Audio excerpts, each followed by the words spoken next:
கலைமகள் matric மேல்நிலைப்பள்ளி. ஜிகேக்கும் current அஃபேர்ஸ்க்கும் என்ன difference?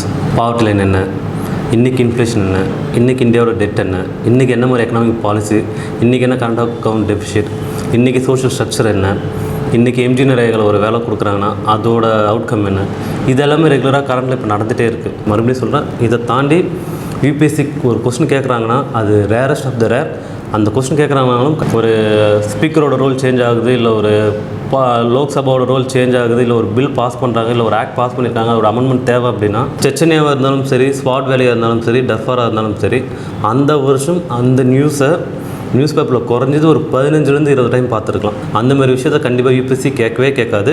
UPSC கேட்குற விஷயம் ஸோ ஸ்டார்டிங் கூட ப்ரிப்பேர் பண்ணால் அது ப்ரிப்ரேஷனே கிடையாது. நான் சொன்னால் அது பேசிக் ஒரு ரா நாலேஜ், ஒரு இன்ஃபர்மேஷன் தருது, அவ்வளோதான். அதை தாண்டி அந்த இன்ஃபர்மேஷன் வச்சுட்டு என்ன பண்ண போகிறோங்கிறத. கலைமகள் மெட்ரிக் மேல்நிலைப்பள்ளி, காட்டுமன்னார் கோயில். யூத் பேப்பரின் இனிய வணக்கம். யூத் பேப்பர் நண்பர்களுக்கு வணக்கம். Raghupathi, 2020 batch, IPS officer, Chidambaram ஏஎஸ்பியாக ஒர்க் பண்ணிகிட்ருக்கேன். ஜிகேக்கும் கரண்ட் அஃபேர்ஸ்க்கும் என்ன டிஃப்ரென்ஸ்? ரொம்ப பெரிய கேள்வி. பட் இது ஒவ்வொரு பர்சனோட பெர்ஸ்பெக்டிவ் பொறுத்து மாறும். என்னோடய பர்சனல் ஒப்பீனியன், ரெண்டுத்துக்கும் எந்த டிஃப்ரென்ஸும் கிடையாது. இன்றைக்கி கரண்ட் அஃபேர்ஸ் 10 வருஷம் கழித்து ஜிகேவை மாறும். 10 வருஷத்துக்கு முன்னாடி இந்தியன் எக்கனாமி எப்படி இருந்தது, அதான் இப்போ ஜிகேவை பிடிச்சிட்ருக்கோம். India China, India Pakistan, G20 இதெல்லாம் 10 வருஷத்துக்கு முன்னாடி கரண்ட் அஃபேர்ஸ். பட் இன்றைக்கி அதை நம்ம திருப்பி கரண்ட் அஃபேர்ஸாக, அது ஜிஎஸ்ஸாக படிக்கிறோம். இன்றைக்கி கரண்ட் அஃபேர்ஸ் இன்றைக்கி வந்துட்டுருக்கு. ஸோ பாஸ்ட்டோட என்ன அப்டேஷன் இருக்கோ அதை கரண்ட் அஃபேர்ஸில் படிக்கிறோம். அந்த ஸ்டாட்டிக் சப்ஜெக்ட் இல்லாமல் கரண்ட் அஃபேர்ஸ் என்ன படித்தாலும் எந்த யூஸும் கிடையாது, எதுவுமே புரிய போகிறதில்ல. அதே போல் ஸ்டாட்டிக் மட்டும் வச்சுட்டு இன்றைக்கி நம்மளை சுற்றி என்ன நடக்குதுங்கிற ஒரு புரிதலும், அதை பற்றி சரியான ஒரு அண்டர்ஸ்டாண்டிங் இல்லைன்னா எக்ஸாமோட நேச்சரே ஃபுல்லாக மாறிடும். ஏன்னா நம்ம எக்ஸாம் டோட்டலாக ஃபோக்கஸ் பண்ணுறது சோஷியல் அண்ட் எக்கனாமிக் டெவலப்மெண்ட்டு தான் நம்ம எக்ஸாமோட ப்ரைம் அப்ஜெக்டிவ். இதை ப்ராப்பராக அண்டர்ஸ்டாண்ட் பண்ணுறோமா அப்படிங்கிறது தான். அப்போ இன்றைக்கி இருக்கிறதுல பாவர்ட்டி லைன் என்ன, இன்றைக்கி இன்ஃப்ளேஷன் என்ன, இன்றைக்கி இந்தியாவோட டெட் என்ன, இன்றைக்கி என்ன மாதிரி எக்கனாமிக் பாலிசி, இன்றைக்கி என்ன கரண்ட் அக்கௌண்ட் டெபிசிட், இன்றைக்கி சோஷியல் ஸ்ட்ரக்சர் என்ன, இன்றைக்கி எம்ஜி நிறைகளை ஒரு வேலை கொடுக்குறாங்கன்னா அதோட அவுட்கம் என்ன, இதெல்லாமே ரெகுலராக கரண்டில் இப்போ நடந்துகிட்டே இருக்குது. இதை அண்டர்ஸ்டாண்ட் பண்ணால் தான் அடுத்து நாளைக்கு ஒரு பாலிசி வந்து ஒரு பியூரோக்ராட் டிசைன் பண்ணாங்கன்னா இந்த இன்புட்டை வந்து அதில் அக்காமடேட் பண்ண முடியும்.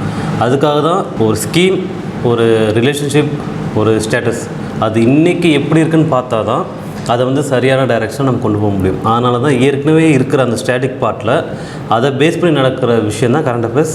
அதை தான் எக்ஸாமில் கேட்குறாங்க. இது இல்லாமல் அது இல்லை, அது இல்லாமல் இது இல்லை. ரெண்டு இதில் கரண்ட் அஃபேர்ஸ் மட்டும் படித்தாலும் எதுவும் புரியாது.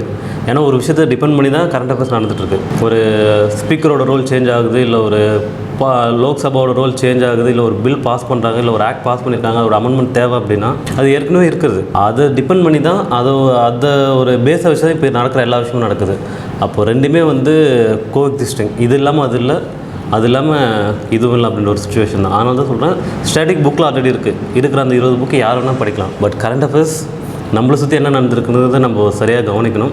அதுக்கு நியூஸ் பேப்பரோட அண்டர்ஸ்டாண்டிங் ப்ராப்பராக ஒரு அப்ரோச்சும் இருந்துச்சுன்னா அந்த ஸ்டாட்டிக் நாலேஜ் வச்சுட்டு இந்த டைனமிக் நாலேஜோட ப்ராப்பராக எக்ஸாம் ஹேண்டில் பண்ண முடியும். ஏன்னா எக்ஸாமில் கேட்குற questions, whether it's prelims, mains or interview, கண்டிப்பாக இந்த கரண்ட் அஃபேர்ஸ் டிபெண்ட் பண்ணாமல் இருக்கவே இருக்காது. ஏன்னா ஒரு கொஸ்டின் ஸ்டாட்டிக் பார்ட்லேயே கேட்குறானாலும் அது அந்த கேள்வி இந்த டைமில் ஏன் கேட்கணுன்றதுக்கான ஒரு காரணம் கண்டிப்பாக இருக்கும். அந்த காரணம் ஏன்னா இந்த டைமில் நம்மளை சுற்றி அது ரிலேட்டடாக ஏதோ ஒரு விஷயம் கண்டிப்பாக நடந்திருக்கும். அதனால தான் அந்த கொஸ்டினை எக்ஸாமில் கேட்குறாங்க. ஸோ ரெண்டுமே கோஎக்ஸிஸ்டிங், இதில் எந்த ஒரு டிஃப்ரென்ஸும் கிடையாது. ரெண்டுக்கும் ஈக்குவலான இம்பார்ட்டன்ட் நம்ம கொடுத்து தான் ஆகணும். ஸோ ஸ்டார்டிங் கூட ப்ரிப்பேர் பண்ணால் அது ப்ரிப்ரேஷனே கிடையாது. நான் சொன்னால் அது பேசிக் ஒரு ரா நாலேஜ், ஒரு இன்ஃபர்மேஷன் தருது, அவ்வளோதான். அதை தாண்டி அந்த இன்ஃபர்மேஷன் வச்சுட்டு என்ன பண்ண போகிறோங்கிறத நம்மளோட நியூஸ் பேப்பரும் அது சம்மந்தமான இந்த கரண்ட் அஃபேர்ஸும் அதை நம்ம எப்படி அண்டர்ஸ்டாண்ட் பண்ணுறோம், எப்படி அதை ஹேண்டில் பண்ணுறோம், அதை எப்படி எழுத போகிறோங்கிறது தான் டிசைட் பண்ண போகுது. இதில் சேர்க்கவோ நிற்கவோ எதுவுமே இல்லை. நான் ஃபஸ்ட்டு அந்த எக்ஸாம்பிள் தான் சொல்கிறேன். ஸ்பீக்கர் பற்றி படிக்கிறோன்னா கான்ஸ்டியூஷனில் எந்த ஆர்டிக்கல் எதை பேஸ் பண்ணி ஸ்பீக்கர் ஒரு இன்ஸ்டியூஷன் இருக்குன்னா திருப்பி கரண்ட் அஃபேர்ஸில் அதோட ஸ்பீக்கரோட ரோல்ஸ், ஃபங்க்ஷன்ஸ், பவர்ஸ் படிச்சிடும். இப்போ கரண்ட் அஃபேர்ஸில் என்ன படிப்போம்னா அந்த ஃபங்க்ஷன் கரெக்டாக ஒர்க் அவுட் ஆகுதா, அதில் ஏன்னா சேஞ்ச் பண்ண வேண்டியது இருக்கா, ஸ்பீக்கரோட பவர்ஸ் வந்து கம்மியாக இருக்கா இல்லை அதிகமாக இருக்கா, இப்படி தான் இதை ப்ரிப்பேர் பண்ண போகிறோம். இதில் சேர்க்கறதுக்கும் நீக்கிறதுக்கும் எதுவுமே இல்லை.